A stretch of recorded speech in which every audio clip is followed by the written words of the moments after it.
转来看国内地方消息，看到伫咧台南黄金海岸索菲亚号，这船头家是已经提出计划要甲拆掉，所以讲这航港局就甲围起来，采集在告示牌禁止出入。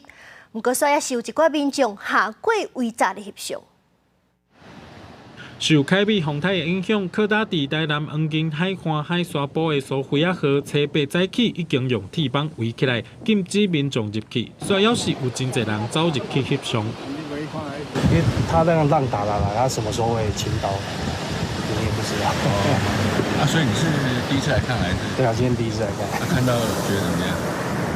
我本来是要来摄影，大家就围起来了。我觉得如果要施工的话，拆那个筑这个围牖，我觉得是应该要做的。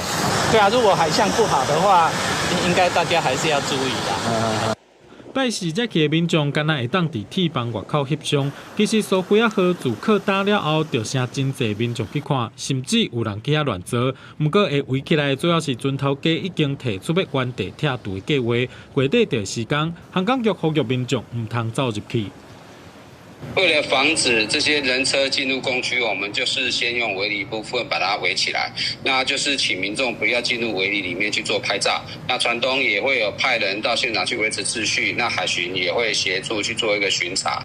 凯美风台造成9只活着货船伫台南、高雄、屏东这几个所在靠打，其中有一只囡仔已经沉落去。靠打伫屏东的囡仔轮伊丽安娜，经过初步评估，会当直接甲船拖走处理。另外6只可能会原地拆除，详细搁咧评估。记者综合报道。